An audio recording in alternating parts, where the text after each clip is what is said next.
1977, George Lucas formed a legacy. The Force is with me, and I am with the Force. Inspired by mythology, his saga has become a passion for many. Feel the Force around you. His legend has become our story. It's true. All. One of resistance. We are the spark that'll light the fire that'll burn the First Order down. Rebellion. Rebellion is built on hope. And redemption. I am a Jedi, like my father before me. This is Star Wars Reactions. Remember, the Force will be with you, always. Well, hello, everybody, and welcome to Star Wars Reactions. We are back with another episode 49 of Star Wars Reactions. We are going to have a blast. We have a full episode for you. A little bit of news, a little bit of reactions, psychology corner. It's all going to be great. So let's get the ball rolling. Of course, my name is Aaron Harris. I am one of your hosts here. And joining me, reuniting after taking an episode off, reunited, and it feels so good. David Motters, he's back. David, what's up, brother? I'm just recording with you tonight. Looking forward to this. I'm glad to be back and ready to react. Excellent. Enjoy your vacation? I did. We had a good time. Got down to the Keys safe, got back safe, and unfortunately had to go back to work today. That's, it's always exciting the Friday before you go to vacation, but the Monday you come back is, but made it through and got prepped for today and ready to go. Well, I can understand that because I'm going through that now because we're recording this Monday, the 21st, and on Wednesday, the 23rd, I am leaving on vacation. Well, not really vacation. It's a wedding anniversary getaway. So my wife and I are leaving, and we'll be gone through the weekend, but we're going to have fun. It's going to be great. So I know that anticipation you're talking about. So absolutely. All right, so let's get going here. We got some news we want to touch on first. Of course, first thing I want to touch on is, yes, your ears do not deceive you. This is a second episode of Star Wars Reactions this week. We released episode 48 on Tuesday, the 22nd. And of course, this one is coming out for you on Wednesday, the 23rd, Wednesday being our normal release date. Unfortunately, life happens, and I wasn't able to get things done last week to get the episode released. And, it happens. Life happens. And so I'm sorry it didn't come out last week, but you're getting double reactions goodness this week. So enjoy it. That's right. So wanted to go ahead and clear that out of the way and let you know that was going on. News today, this caught everybody off guard, was when this past Friday, when the current episode of The Bad Batch was released, we were also surprised by the animated series Droids from the mid-'80s. Dropped on Disney Plus as well. That was a pleasant surprise. There was no announcement about it. I know back earlier this year when they released the quote unquote vintage collection of shows, which included the Ewoks movies and the Ewoks cartoon. Everybody was asking where Droids was, and there was no good answer for it. And then voila, boom, here we go. We got Droids. And I'll have to say, I've never actually seen the Droid show. Yeah. I had, back in 85, 86, when this was on with Ewoks, right? The animated Ewoks, I had not watched it either. It was right during my sophomore and junior years of high school. And I was so busy with basketball that I never watched these. I think a lot of the Saturday mornings I was in a gym, one of the many gyms in my hometown. And so just never really watched these. I think it was a year or two ago, I went onto YouTube and watched all of season 1 and season 2 of Droids. And I enjoyed it. Again, it is vintage. It's it's a little wacky. There's a few interesting points in it. One is there's a guy named Kybo Ren in it, and you'll see this as you watch it.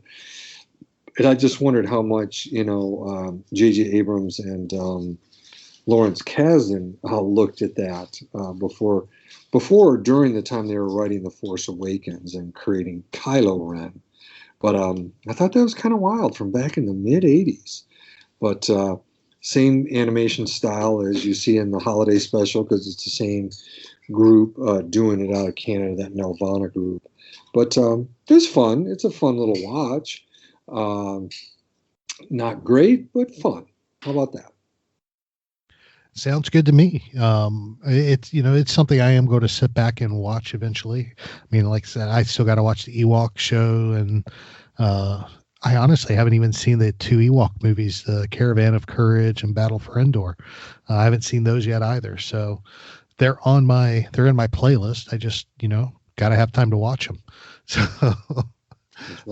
So I will get them watched, and I will probably enjoy them every much as bit as I did every other Star Wars thing I've watched. So here we go.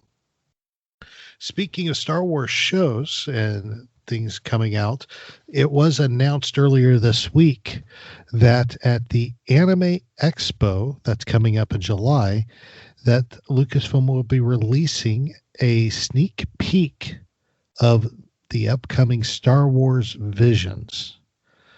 This will be during a virtual panel on July 3rd at 3 p.m. Pacific time. Of course, if you don't remember what Star Wars Visions is, it's an upcoming anthology of animated shorts celebrating Star Wars through the lens of the world's best anime creators and storytellers. So this is something that's coming out in the future, but we're getting a sneak peek of what's coming on July 3rd. Now, I don't know if they're releasing any type of release date for Visions or anything like that, but I'm sure we will find out as soon as the news breaks at the convention. Yeah, I'm not the biggest anime fan in the world, but I have to admit, I'm looking forward to seeing this and seeing what these creators create and what kind of stories they tell. So I'm looking forward to it. I'm not going ho hum boring. It looks interesting. I agree with you there. It does look interesting. I'm the same as you, brother. I'm not a big anime person myself, but my interest is piqued to see what kind of interpretation we get of the saga in these stories. So we'll see what happens. And of course, we'll cover those as they get released and as they come out. So, all right. Well, with that, of course, that takes care of all of our news. So let's go ahead and get going with our review of the latest episode of The Bad Batch Reunion. That was episode 8 of The Bad Batch. So halfway through the season. This was released on June 18th, 2021. Written by Christian Taylor and directed by Stuart Lee. This episode picking up where we left off on Bracca back in the last episode, Battle Scars. The Bad Batch are scavenging as much as they possibly can from the Republic cruiser when their old pal Crosshair arrives with his experimental unit and an army of clones. Of course, the fighting ensues and each group tries to outmaneuver each other while the Bad Batch are trying to escape to their shuttle.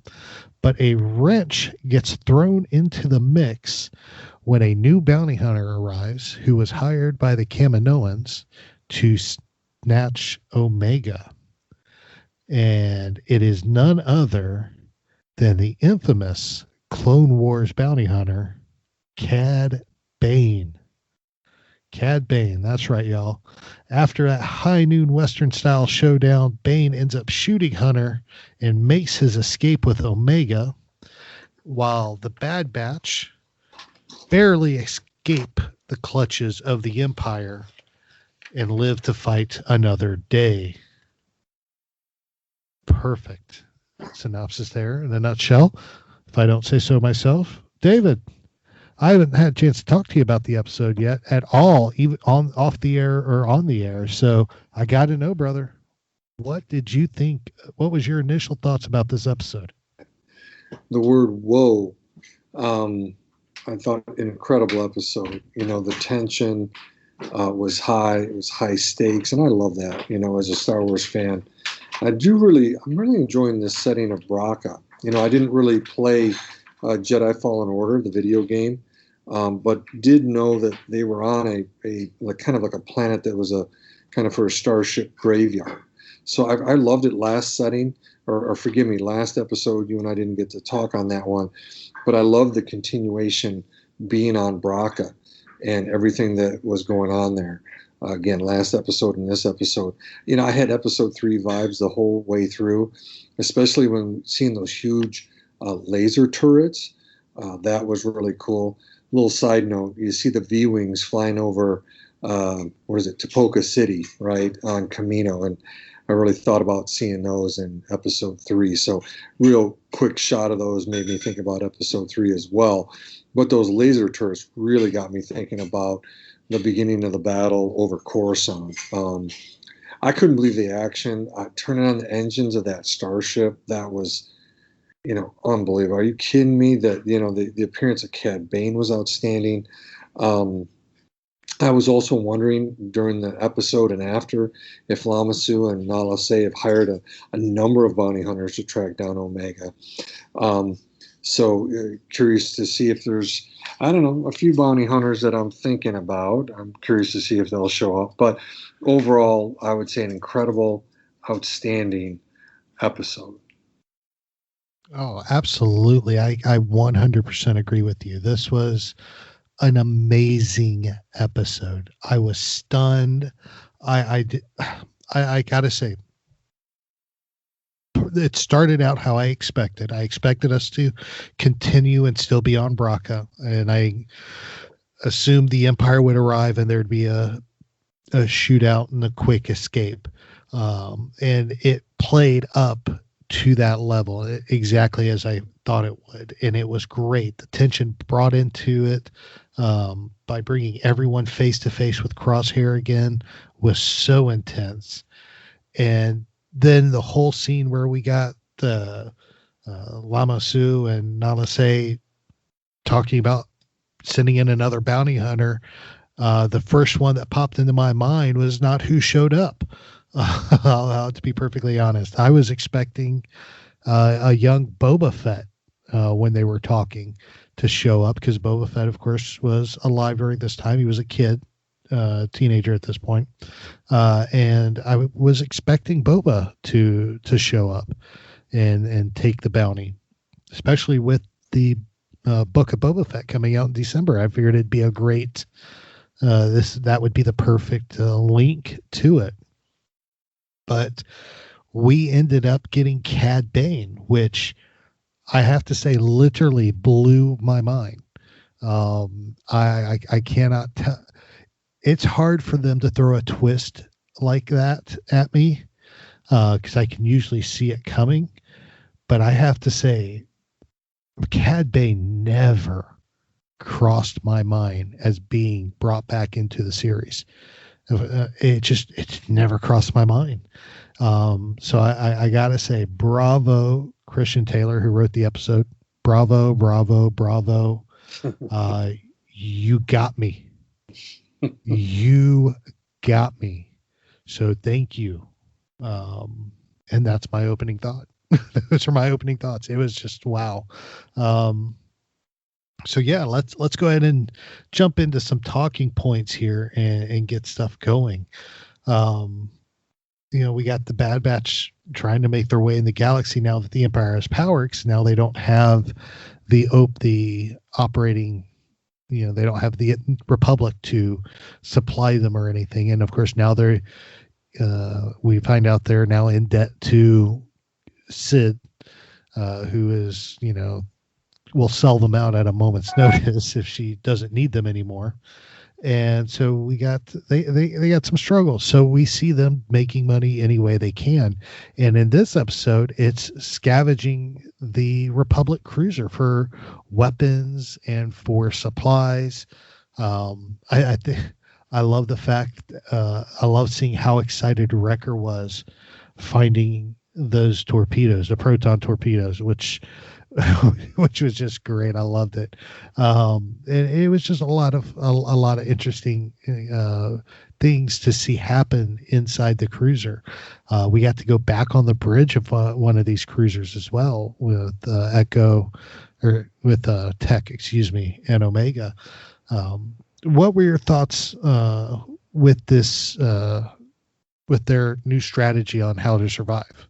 Yeah, I'm like I said to you, and like I said, we didn't get to talk, last week when they went to Bracca, but I'm loving the artwork. I'm really enjoying going through the episode guide for last week and the one that came out this week for the episode, showing all of the, like I said, artwork for Bracca, this Starship Graveyard.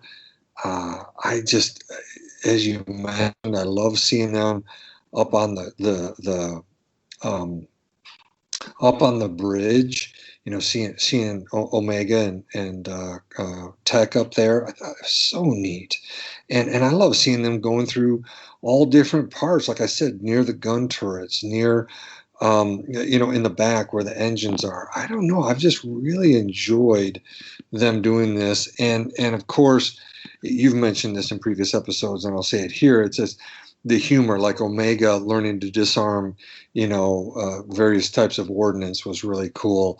Seeing, Wrecker have a, love affair with a proton torpedo. There's just good comedic relief that we need. I do like Hunter's strategies. Heck, let's take this and pay off our debt to Sid and even maybe make a little bit of money, make some credits. And Hunter sees it as an opportunity, and of course, Crosshair shows up to really, really block this possibility for them to really, grab some stuff and get out of there and really make some money, make some credits. But I'm really glad they stayed on Bracca. And again, I loved all the action there. Last episode, getting the inhibitor chips out, and this episode with the battle throughout a Jedi cruiser. I mean, just so cool. It really was. It was very cool, and I enjoyed the fact that we're seeing them now. This is the type of stuff I was more thinking they would be doing with this episode. I thought we would see a lot more of this Imperial entanglements. I thought we'd see a lot more scavenging like this from known places they've been to defeat the enemy, and not necessarily a lot of this, I kind of assumed it would be kind of like the A-Team of Space, but this was the kind of episode I was envisioning when the episode came out, or when the series was released, and it was just a lot of fun.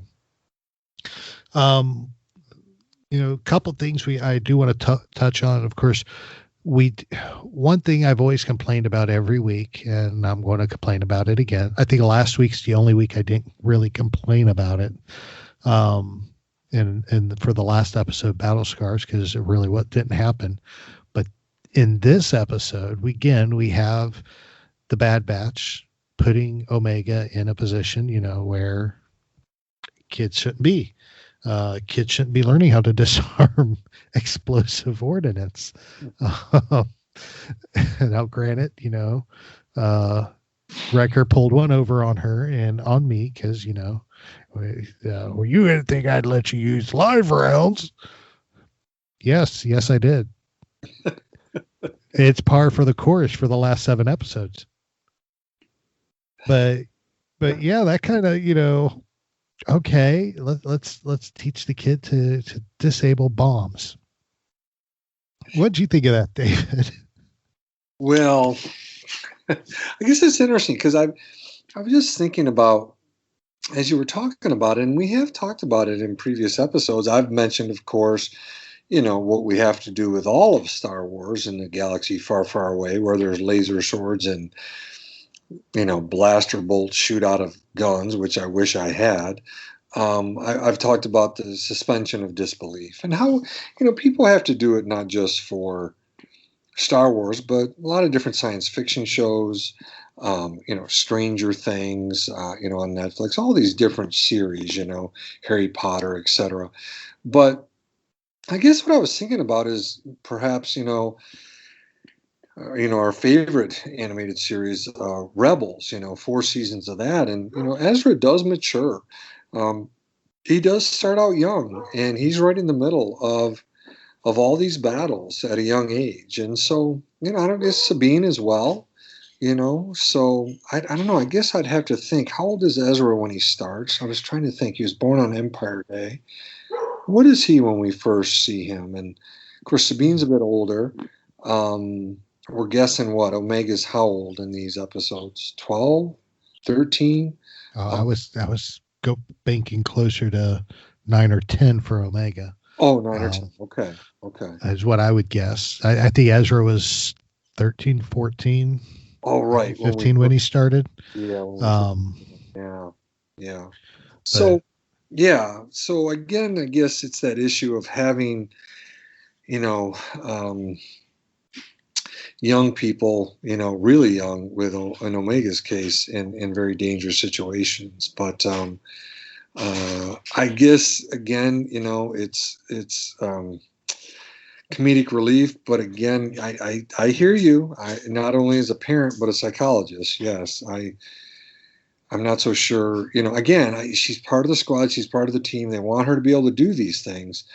But yes, these are, pretty dangerous situations. But maybe that's the way of the galaxy right now for the Bad Batch and for her, getting off Camino and being on the run. Yeah, I can see that. And we don't know what's going to happen coming up either. But my argument would be the difference between what we've seen of Omega and what we saw of Ezra at the beginning is the force power.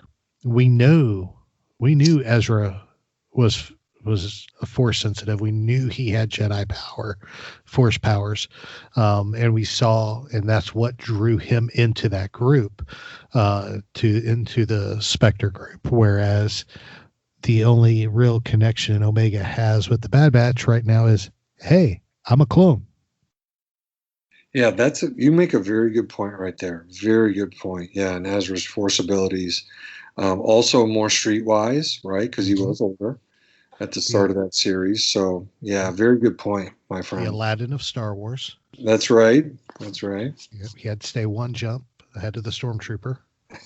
I was waiting. One swing ahead of the lightsaber. Oh no!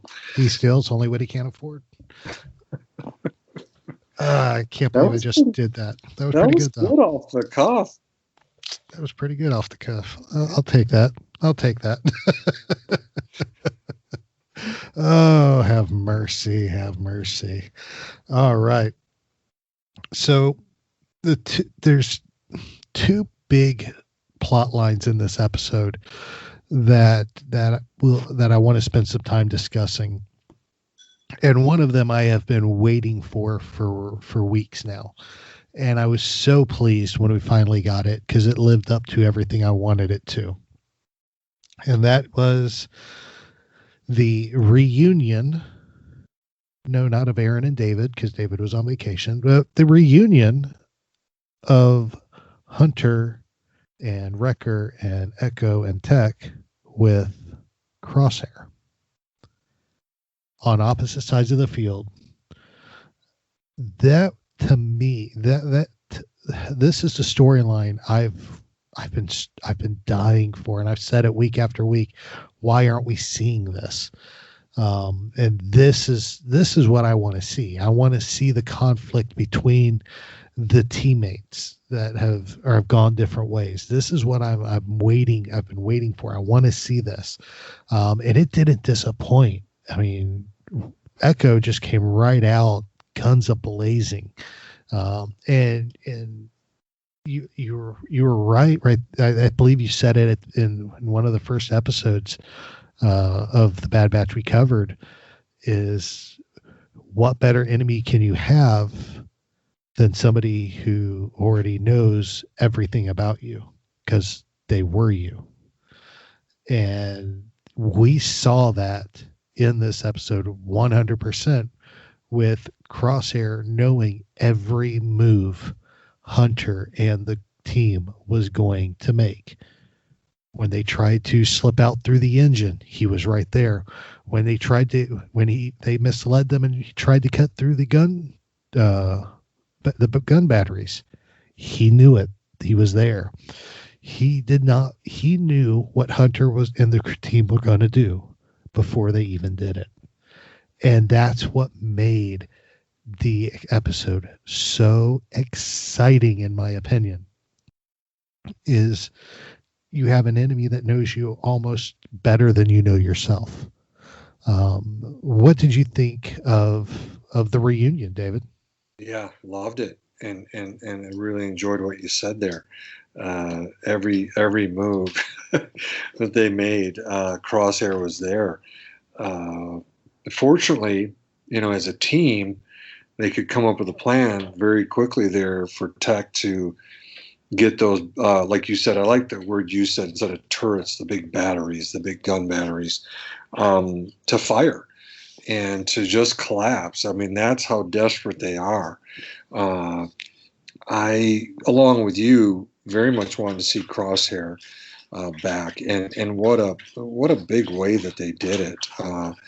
The animation in this, seeing him shooting at them, again, the different parts of the Jedi cruiser that they're in.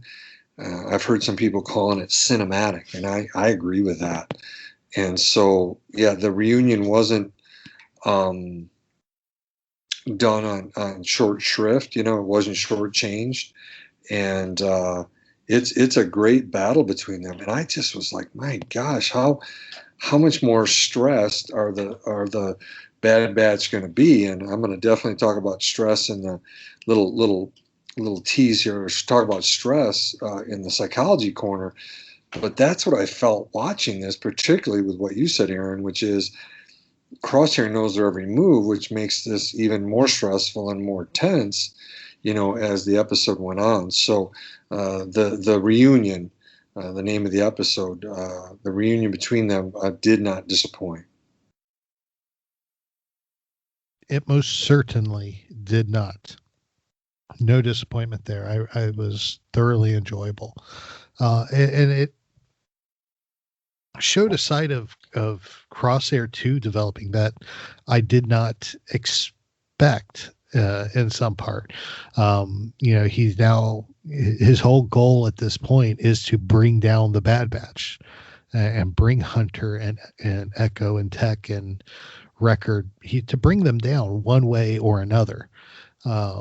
And he really doesn't care the cost. And we see that in this episode, which surprised me, that it doesn't matter what it costs. He's going to bring them down. With the destruction of when they fired the cannon and the roofs caved in, we see all his troopers being killed. We see his troopers getting thrown out of the windows, and he doesn't care. He's all about trying to stop them. He's more concerned when after the engine gets fired and he gets burned and the troopers that were with him are either burned or killed. When his rescue team arrives, he's more interested in them getting to the shuttle and stopping everybody from escaping than helping the people that are injured or even himself. And I was not expecting that. I guess I should have expected it, considering he killed the one member of the experimental squad in point blank range in cold blood for not wanting to, kill the Saul's followers. So I should have expected it, but I didn't expect it. What did you expect that kind of behavior from Crosshair? Well, did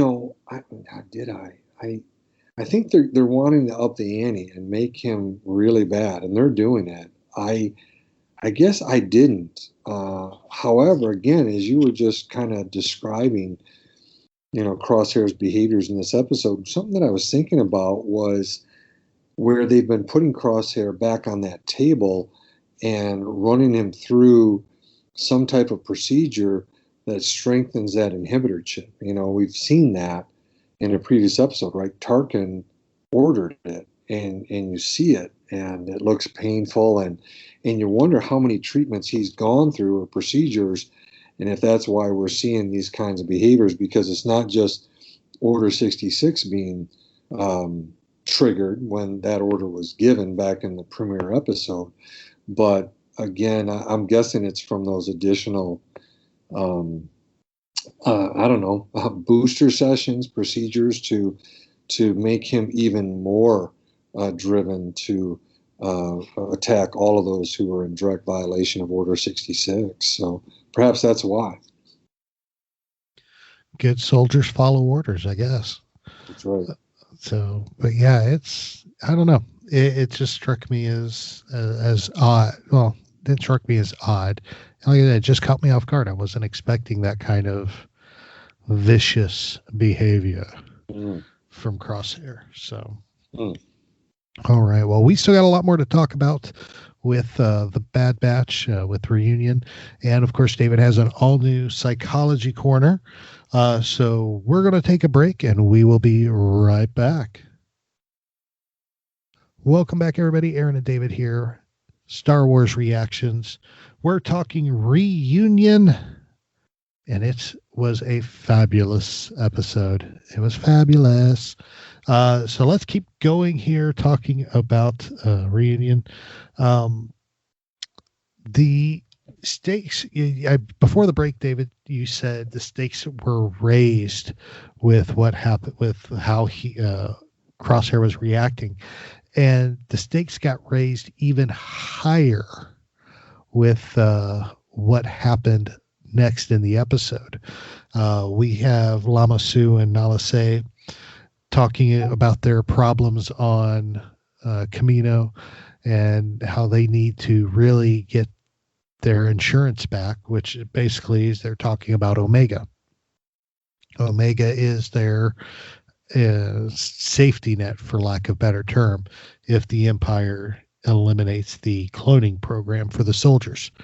So they really want Omega back, and we're assuming that they're the ones that sent, Fennec Shand after her, but we haven't gotten a definite answer on that. But we do know that they sent this following character after Omega, and this following character is somebody who, of course, we have had, if you've watched the Clone Wars, have had many dealings with, and you either loved him or you hated him. And I find it ironic, and I know, David, you haven't had a chance to listen to episode 48 yet, which at the time of us recording hasn't been released yet. But during that recording, during that episode, while we're doing our roundtable discussion, we're at the convention, and through one of the doors next to where we're sitting doing this roundtable walks in a cosplayer dressed as Cad Bane. No way. And if you listen to it, you'll hear us all start talking about how Cad Bane's walking by, which is quite ironic considering the next episode we got featured the return of Cad Bane. And so that kind of blew my mind when I saw Cad. But Cad Bane, Cad Bane was back, wicked. I got it. Like I said in my opening thoughts, I did not expect. I never even dreamed of Cad Bane. Never crossed my mind. I would have listed 10 other bounty hunters before Cad Bane. Dengar, Bosk, Aura Singh, I mean, I could keep going. Of who I would expect to see before Cad Bane. But needless to say, there he was, leaning against the ship, half hat down. And he just lifts his head, pushed the hat up, and the geeky nerd inside me screamed out loud. Yeah. And I had earbuds in. I was quite surprised. What was your initial reaction when Cad Bane showed up, David? Yeah, I was surprised as well. Before we started recording tonight, I told you I have it here in front of me. I'm looking at it. The Star Wars: The Clone Wars episode guide, which covers seasons 1 through 5 by Jason Fry, author, who we had back on episode 42 for the season premiere. Definitely go listen to that and Jason Fry's insights. But back in his book, and I was trying to figure out when was the last time we saw Cad Bane, and it looks, and again, someone might know better than me, that he was not in any of the episodes in season 6. Those dropped initially on Netflix back in the day. Those were called the Lost Missions. And then, of course, last year, and Aaron and I covered all those, the 12 episodes of season 7, he is not present. But I opened up to a 4-episode arc where Obi-Wan Kenobi becomes Reiko Hardeen. And I'm looking at it, and it looks like it was season 4. In chronological order, it'd be episode 84. And it was called Crisis on Naboo, the 4th episode of that arc, where they foil the plan by Dooku and Bane to capture Palpatine. So I believe that is the last time we see him is in season 4. So we don't see him in 5, season 6, or even season 7. And I guess for some reason I'm like, no, I've seen him recently, but it's because I watch all these episodes again. So, like you, I was not thinking about him, but it was just an incredibly pleasant surprise, and loved him in the Clone Wars. The toothpick, right? Mm-hmm. He's got the toothpick dangling, and so I was just smiling ear to ear when I saw him. But again, like we said, it's kind of like, okay, the Bad Batch, you have Crosshair and a ton of clone troopers coming after you, including that elite squad. Yep. Now let's add even more problems with one of the galaxy's most notorious bounty hunters coming after Omega. And so, yeah, the stakes were just beyond belief. And so, just so well done. And I love the camera angles, and Bane just staring at Hunter staring at Bane, and they got their hands next to their blasters. Just so cool, man. And but yeah, they brought Bane back in a big way.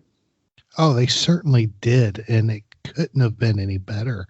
And they didn't bring Bane back alone. They brought in his little droid as well, Toto 360, right back there with them, which was awesome. But the showdown, man, between Hunter and Cad Bane. Yeah, I grew up overseas. My parents were missionaries. I grew up in South America, and a lot of what we were able to get to watch were old movies, old things, old Westerns and stuff like that. Gary Cooper and John Wayne and stuff like those I love those guys. They're great actors, great movies. And this whole scene, I'm sitting there and I'm watching this whole scene between Hunter and Cad Bane, and I keep going back to like Gary Cooper and High Noon with the quick draw gunfight happening. And it was just, oh my gosh. It brought back, it was, not only was it so good, and the animation beyond is beyond on point. It was so beyond perfect and so the cinematography was just phenomenal. It was like watching a movie in the theater. Yes. But it also took me back to my childhood of watching these Westerns with my dad, watching High Noon, watching True Grit with John Wayne, The Man Who Shot Liberty Valance, stuff like movies like that, which are classic Westerns. And where you have those type of gunfights. And this was just took me back to that. And I loved it. I absolutely loved it. And Cad Bane, of course, wins the quick draw, shoots Hunter. Hunter goes down. And of course, I did not, I can't say I expected it to happen that way. I honestly wasn't, as soon as Cad Bane showed up, any expectation I had went out the window. So I was not prepared for any of it, which made it that much better. But after shooting Hunter, we have then Cad Bane being the ultimate bad guy and shooting Omega, stunning Omega. We know he stunned her because he got those blue rings like we see him shoot Princess Leia in A New Hope. And then, of course, they pick her up and take her away. And wherever their ship was parked, that they went back and they flew away. When Cad Bane shot Omega, what were your thoughts on that, David?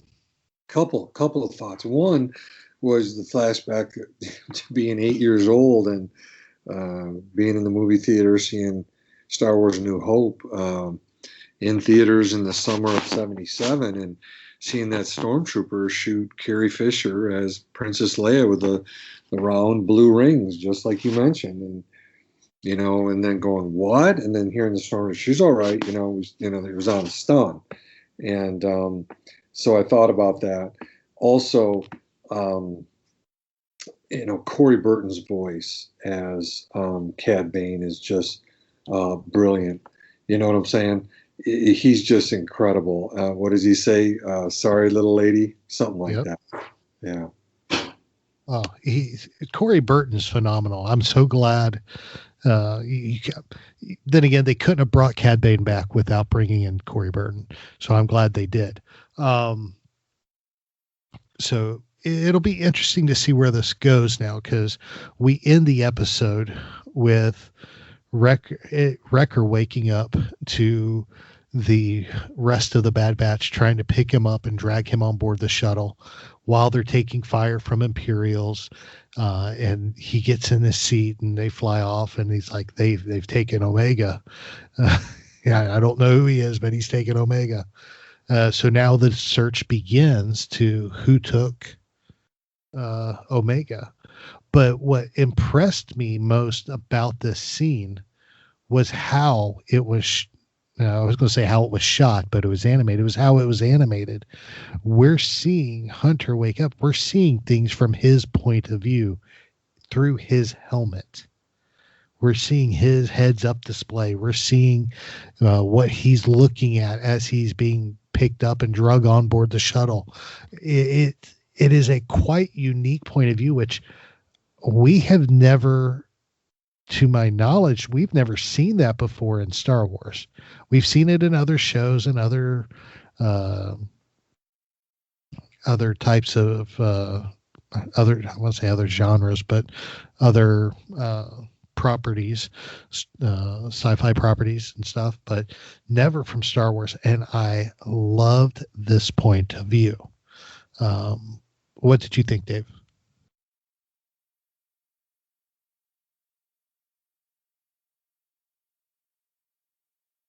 David, did I lose you? No, I'm here. I'm sorry. Oh, okay. Yep. Got to turn off the mute.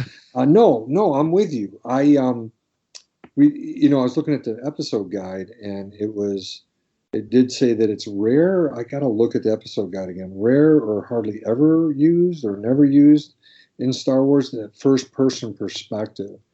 And what struck me in the episode guide is when they show the picture, it kind of shows Hunter looking out, and it's him looking at Wrecker. And one of the thoughts I had, Aaron, was, again, how little I feel, or how much I feel like their view is restricted in those helmets, particularly with that view that we see. Just quick side note, it reminds me of being at Star Wars weekends, and they would have stormtroopers come out and do a little skit before, James Arnold Taylor came out and did one of his shows, and in one of them they were complaining about how the Ewoks beat them, and one of the stormtroopers is like, "Yeah, how could we beat them? We can't even see out of these dark, lenses that we can't even, they're dark and there's no really wide field of vision." And so when they showed this, it looks like a pretty constricted view. But even having said all that, it's a really neat thing. I had to watch it again to be like, wait, what's going on? I'm already shocked with seeing Cad Bane and what's happened there. But for them to switch to this, I thought that was really neat, really unique, and I liked it a lot. I did too. To me, it actually stepped up the intensity of the episode when you're seeing from that point of view. The gravity of the situation was, to me, a lot more grave, seeing through Hunter's injured eyes, per se. And I loved it. I loved that point of view. So it was, I think it was a great way to end the episode and to round it out. So good episode overall. Any other talking points you want to talk about before we wrap things up here? Yeah, no, just real quick, and then I know we can go into final thoughts and psychology corner. I would say this, Omega being taken, obviously is very similar to Grogu being taken by Moff Gideon. And now for these last 8 episodes, we've really got, Hunter's task, the Bad Batch's task to not only avoid being caught by Crosshair and dealing with the Empire and dealing with a debt to Sid, but now they've got this, I guess it'd be the MacGuffin, the task to get back, Omega. And so we'll hopefully see that play out over these last 8 episodes. Oh, I definitely sure we will see that play out. So it'll be amazing when it does.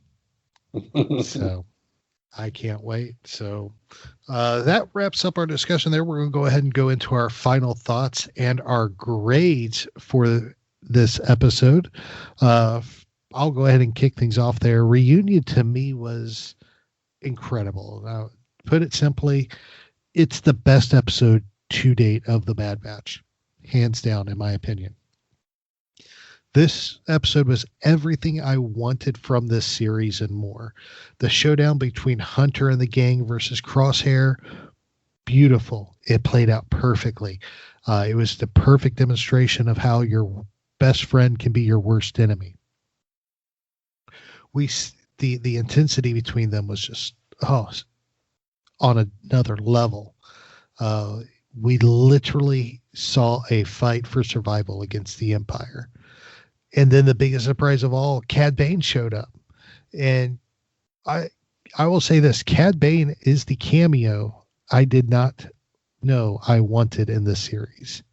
It's the cameo I never even thought or dreamed about happening, which is why it was so much better when it did happen. This is what I've been wanting. This is what I've been longing for. This was everything I wanted in an episode of The Bad Batch. And I just hope and I pray that the next 8 episodes pick up where this left off and just runs at full speed to the end of the season. So those are my final thoughts. As you know, we do grade the episodes. We grade them like if you were getting a grade in school, A, B, C, D, or F. This episode, hands down, was an easy A for me. Easy A. For all the reasons I just previously mentioned. David, what are your final thoughts, my brother? My final thoughts, I was going to mention that in my initial thoughts, I didn't talk extensively about Cad Bane, but here I want to say that I was so very pumped, very, very pumped to see him in this episode, and obviously this series, and of course I believe we will see him again. I hope it's not just you see, Omega back with the Kaminoans. I hope we see Cad Bane on Kamino. That'd be pretty sweet. So I would say this, I mentioned it just briefly earlier. Corey Burton, this guy is very under the radar. He, James Arnold Taylor has even mentioned it that Corey Burton doesn't do many interviews. Very modest guy, very private person. But him as a voice actor, I mean, you and I have talked extensively about all of these voice actors for the Clone Wars and now the Bad Batch, with D. Bradley Baker doing all the clones and stuff in the Bad Batch. But this guy, I love him, and I don't know if people know it. I mean, people listening to this show know it, but he's done so many voices in the Clone Wars, and I love him as Cad Bane. I love him as Count Dooku as well. I mean, when I've seen the guy, I'm like, wait, how do you do that? How do you sound like Count Dooku? How do you sound like Cad Bane? But hearing him again after this many years, it was really cool to hear his voice. I mentioned it before, the character model looks as cool as ever. And I just absolutely want more of Bane.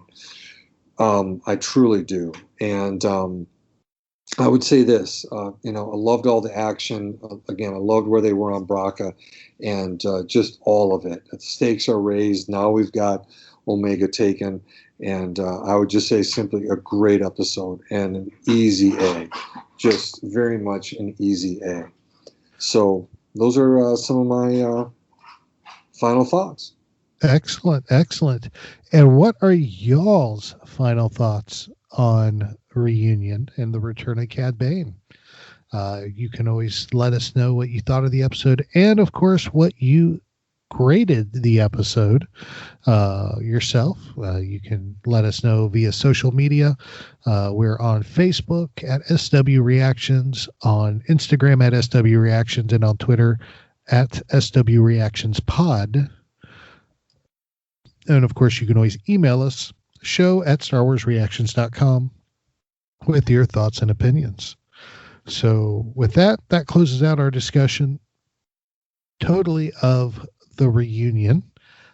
David, let's turn it over to you. I understand you have a brand new psychology corner for us. Yeah, it's I hope people find this of interest. I thought was a perfect fit to discuss this issue, this psychological issue, after watching this particular episode and feeling stress, feeling tension, worrying about our heroes. I thought that it'd be the perfect time to discuss this. And as we went through this episode, I mentioned it in my initial thoughts and sprinkled it throughout our discussion, is that, and you referenced it, that the stakes have been raised higher and higher for our heroes. Of course, Omega has been taken. Now that, like I just mentioned a few minutes ago, that the work is cut out for the Bad Batch to work even harder to get Omega back. And so here's what I wanted to cover. Again, with the increased stress level, it's covering stress. Let's first talk about stress for the Bad Batch, okay? And then I'll talk about it for us humans here on planet Earth, okay? So far we know that the Bad Batch has had Tarkin on their tail, right, and against them. We've saw that in some of the initial episodes. Now we know Rampart, and that elite squad is. We saw them sent to Bracca, obviously with Crosshair.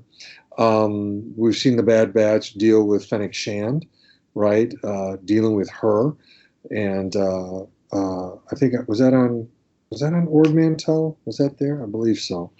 Or is that Pantora? Oh, they went to Pantora. Pantora with Fennec Shand. Yeah. So they've had to deal with her and that chase scene and trying to make sure Omega wasn't taken. Sid, they're dealing with her, and she's someone who was threatened to turn them in because of the bounty on their heads.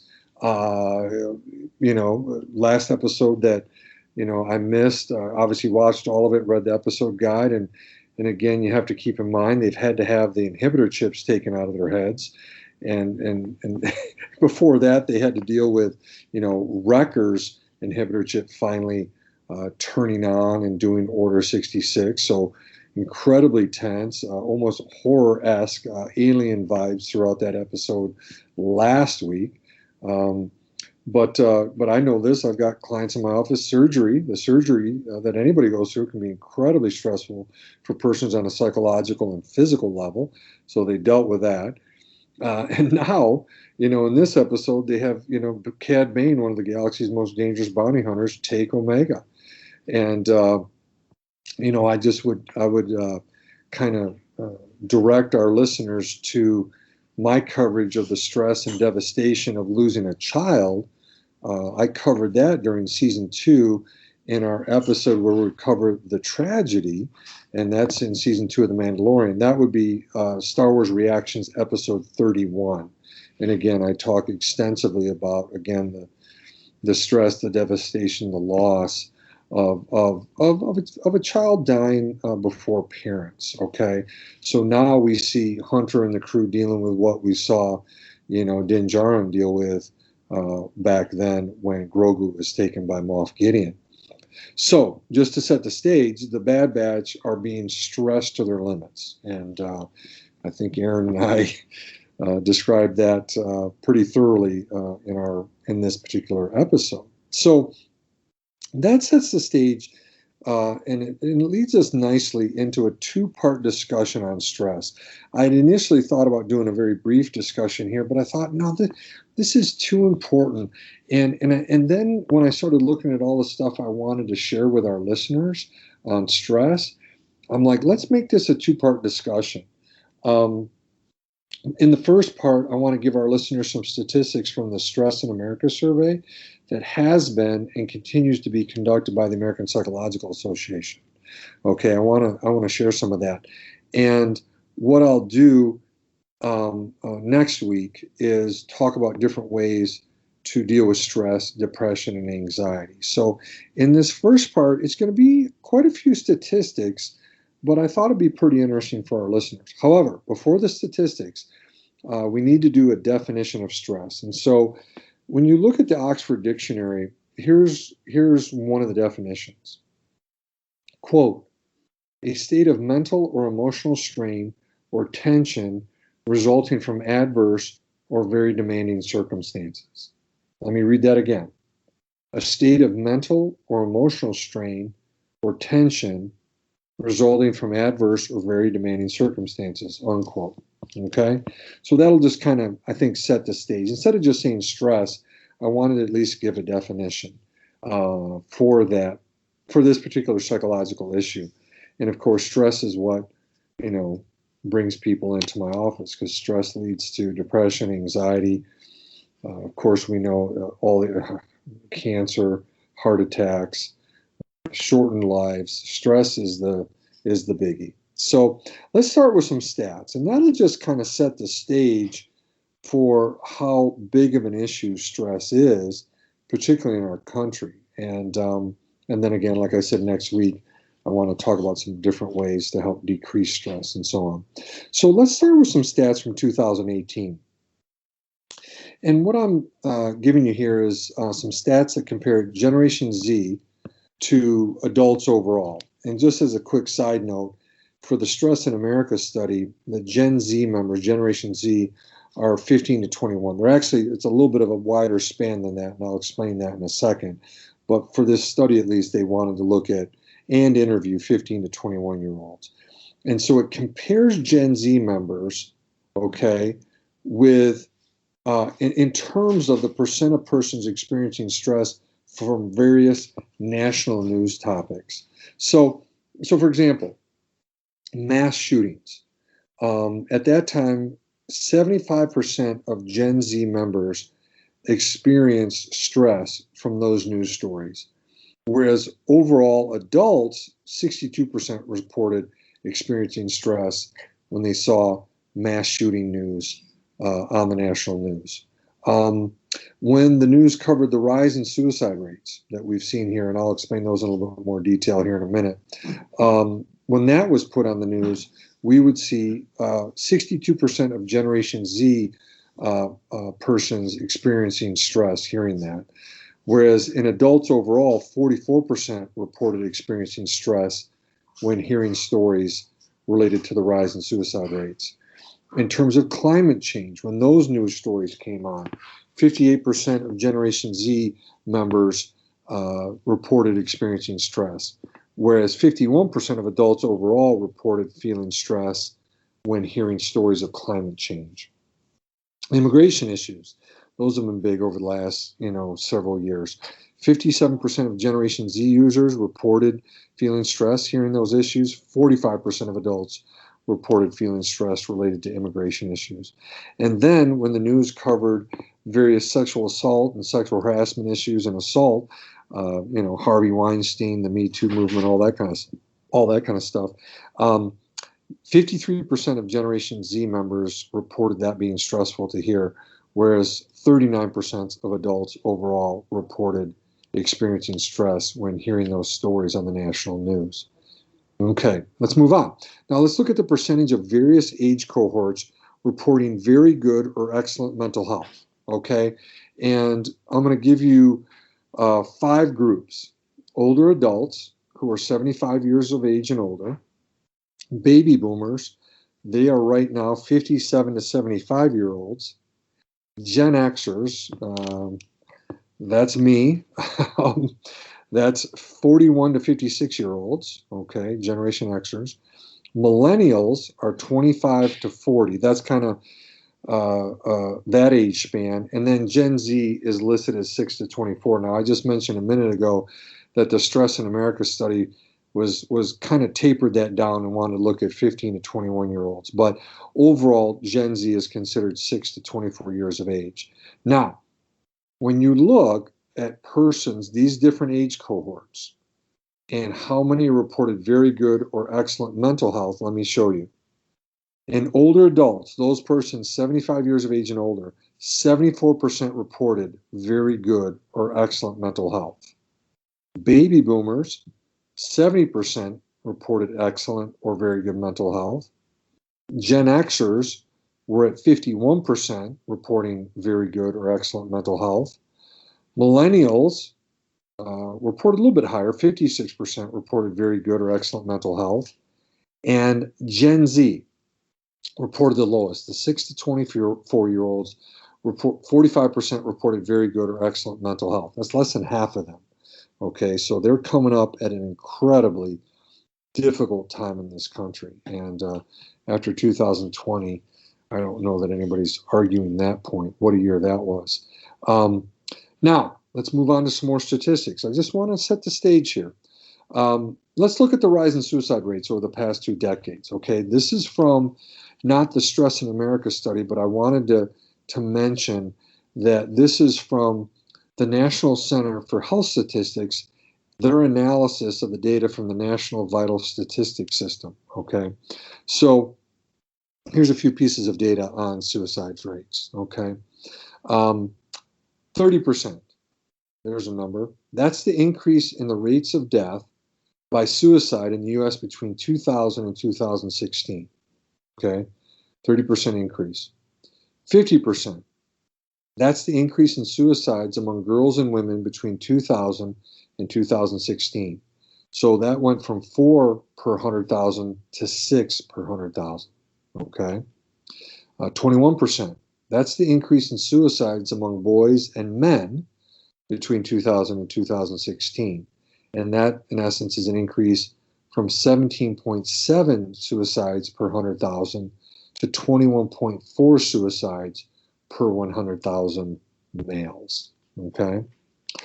The number 10. Here's a stat for you. Suicide was the 10th leading cause of death in the U.S. in 2016. Okay.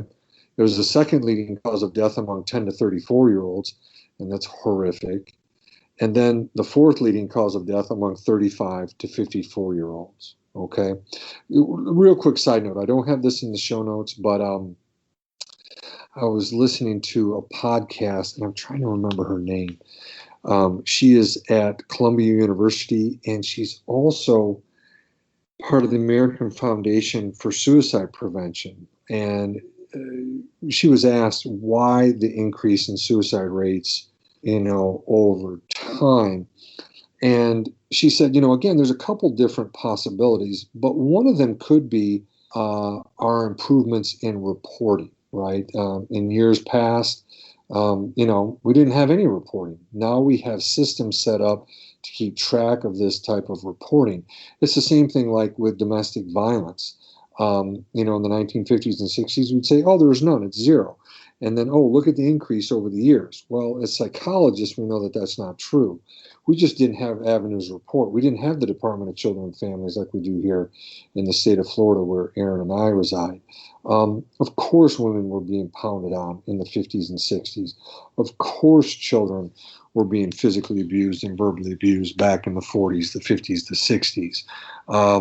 Of course they were. It just wasn't reported, and there was no avenue to report it to an actual database. So that could be a reason why. Now, that researcher, again, just quickly, again, I don't have it in the show notes, but she said, we're going to get, I believe, we don't have any data from 2020. So that's going to be some important data to look at to really tease out maybe and get some more information on why we're having this increased rate of suicides. Okay. So just, again, little bonus information for our listeners. Okay. Lastly, and I will stop boring all the listeners to tears. Let's look at data from, this is the most recent data from the Stress in America survey, again, done by the American Psychological Association. This is from January 2021. Okay, so this is, in essence, what we call brand spanking new. This is right this year. They did a part of this survey. They continue to do the survey over a 4 or 5 day span there at the end of January. And let me give you some stats. 5.6. That was the average level of stress in January 2021 compared to a rating of 5.4 in April and May of 2020. So just last year about this time. And just keep in mind that stress was measured on a 1 to 10 level. It was a scale with 10 being the highest. So that's the highest the average has been, that 5.6 for years. So that's a really high level. 81%. That's the percentage of U.S. adults who cited the future of the nation as a significant source of stress. Okay. 90%. That's the overall percentage of Americans who say they hope that the United States moves towards unity. That's a really good thing to see. 70%. That's the number of Americans that said the current social divisiveness causes them stress. Okay. That's a huge number. 84%. That's the percentage of Americans who reported feeling stress-based emotions in the 2 weeks before the survey was conducted. In essence, right there in the first couple of weeks of January. The most common emotions included anxiety, where 47% of the respondents experienced that, sadness at 44%, and anger was reported by 39% of Americans surveyed in that. So, I could go on with more and more data, more and more statistics. I'll share a little bit more on a worldwide scale from data in America, but also from the World Health Organization. That's called WHO, WHO. I'll share a little bit of that next week. But most importantly, I'll share some ways to decrease stress, to decrease depression and anxiety.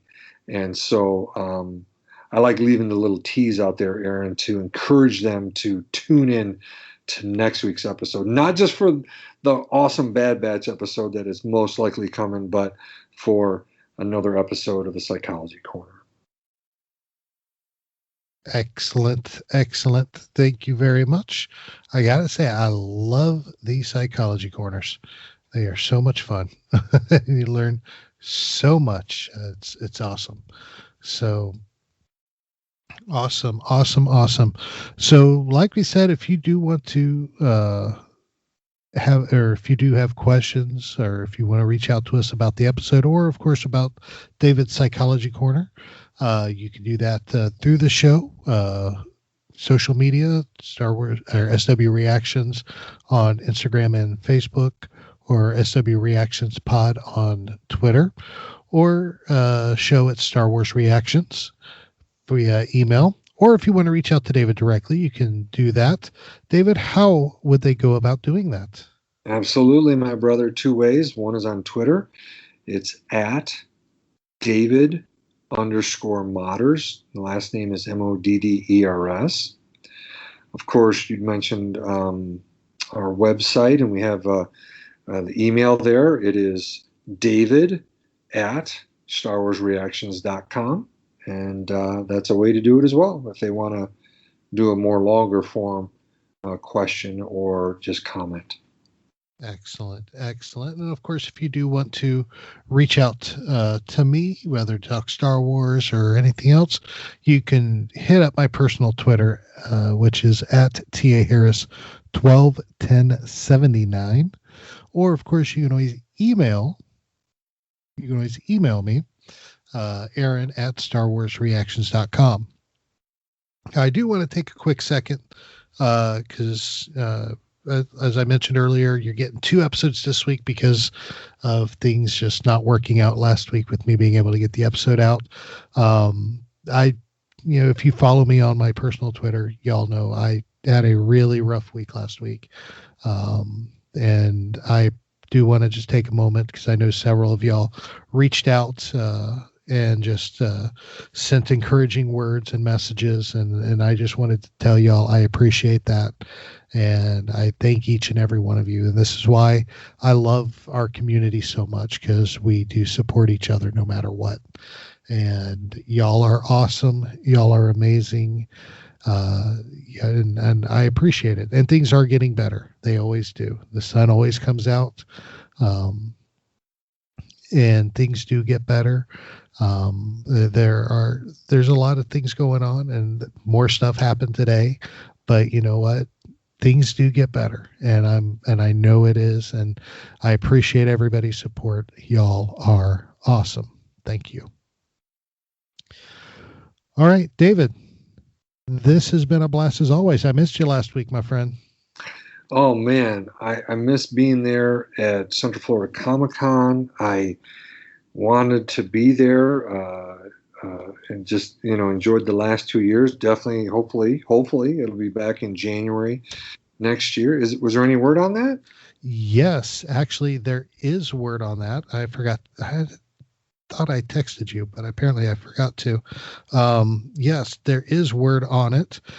We are getting Central Florida Comic-Con in January.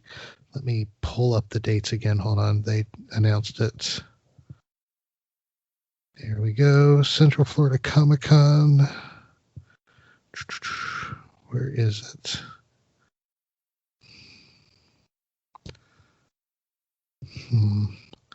I know they announced the date. I know they announced it. Well, that's where it was the last 2 years, in January, and you and I were able to do it. Yeah. I would have been there in January this year. You know that? Yep.